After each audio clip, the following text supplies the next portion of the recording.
Hello, children. Welcome to you all, whether you be from the lower classes, the middle class, or from we whom God has ordained must take on the mantle of responsibility and leadership over those less intelligent and well-bred. You see, it does not matter which class you belong to, as long as you stay there. There is a certain order to life, and that natural order must be adhered to. Put it down, maid. Put it down! Oh. Now, children, this tale of uplift and moral improvement concerns a little girl who thought she could go against this most unshakable of society's foundations. Sarah Smith was a clever little girl, which was unusual for her type. However, she was also common, and therefore, quite rightly, had worked as a seamstress since the age of 3. But unfortunately, as she grew, she began to do that most wicked of things the working class might do. She began to think and get ideas above her station.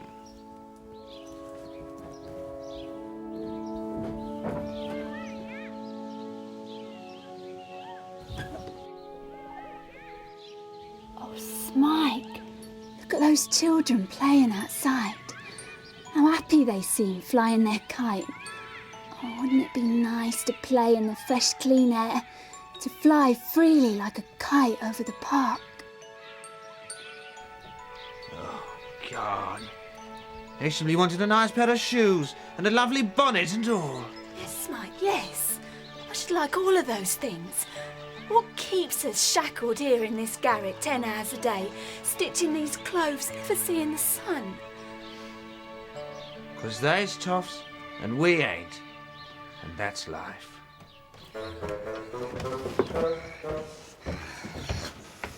Mrs. Timney, would it be possible to play outside, Smike and I, just for a short while?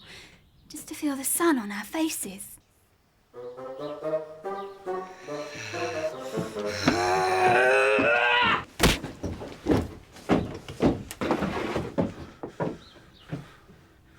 You see, there's toffs and there's us.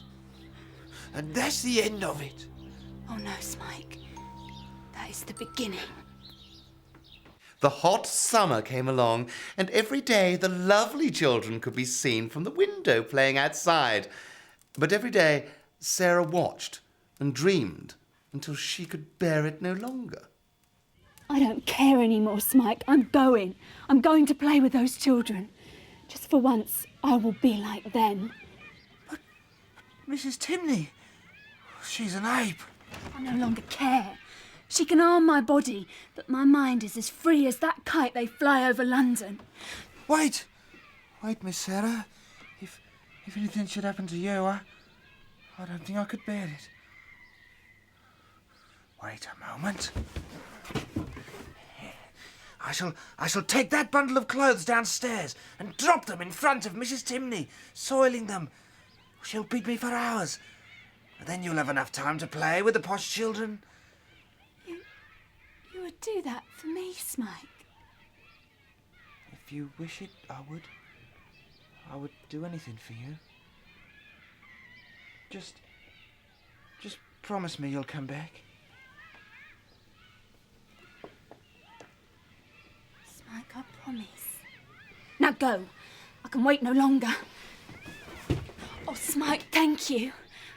Rich or poor, I'm sure the children will not begrudge one more playmate. Get away!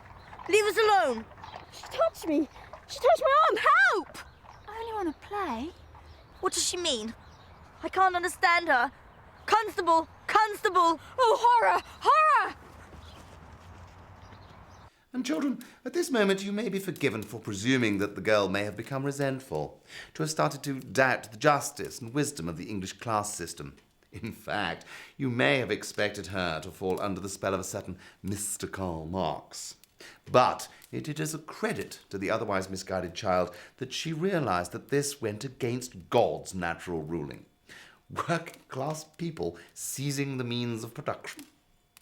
Can you imagine working-class people running factories? Playing cricket? appearing in the Cambridge Footlights Review? Neither can I.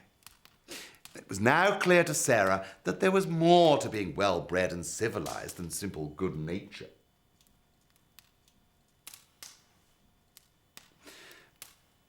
Sarah thought she would need to improve her accent, and indeed learn good Will you put it down on the table, please? No, not please, just do it! Sarah, as we were saying, Sarah for a while believed that she could teach herself. Good day, Mrs. Timney. May I say how delightful you are looking this morning? Sarah realised she could not do it on her own. She would require lessons, but how was she going to pay for these lessons?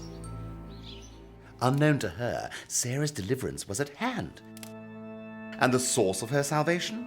The wretched fool who loved her more than all in the world, the simple, good-hearted Smike.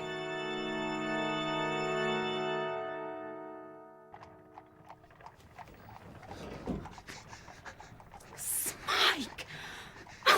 Smike, wherever did you get it? I don't... in the street. It doesn't matter. You've given me the chance to become a lady. Go, Miss Sarah. Go and be a lady. Oh, I will never forget you, dear, dear Smike. Not that way.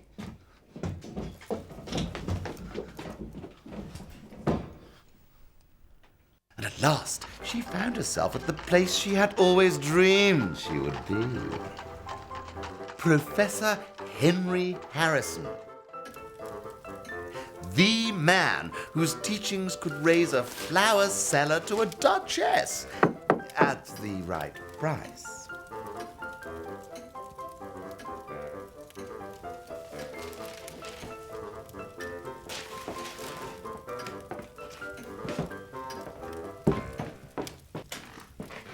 So, my dear, you wish to deport yourself in society, speak the Queen's English. Yes, sir.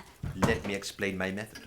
First, you must move into my house, be drilled in the rules of etiquette, attend the opera, ballet, and ascot, not necessarily in that order, sing the odd song at regular intervals, have a dislike for me as I treat you badly, which gradually turns to mutual admiration until you finally fall deeply in love with me.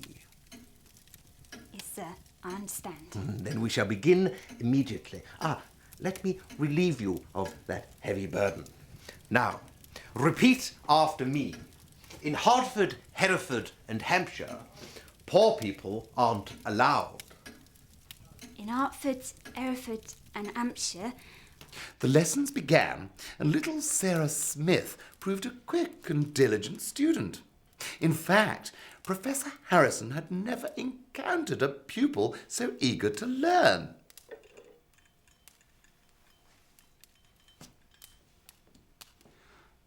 Sarah's coarse vowels were refined, her grammatical ignorance corrected, her deportment improved, and her manners polished.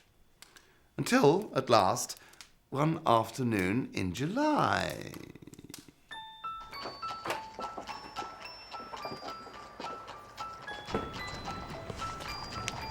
I am ready. I am a woman. Indeed you are. Goodbye, my dear. Not in the street. Oh, Lucinda! My arms are too weak to hold the string. Well, I shan't help you. You, girl! Help me with this kite. Certainly not. I am no servant. Ah! Would you like to play with us? I'm flying a kite. Well, I was. Wait! Lord Marshal Sims. He may just be posing as one of our class. Where do you school? You are an impertinent child, aren't you? Oh, Miss Sarah! Oh, it's you! Oh, why, ain't you the lady now? How dare you address me, you jumped-up little gutter snipe? Who are you? Why, the nerve. Oh, it's me! Smike! Get away from me, you stinking oaf! Lord Marshal Sims, would you be so kind as to call a constable? Wretches like this should be kept away from decent society. You! Off! Off, I say! Constable! Constable! Well, Miss Sarah, you did it. You've become posh.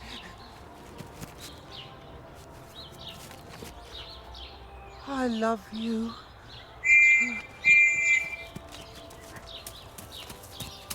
The faint. Oh, the stench. You are one of us, after all. Welcome.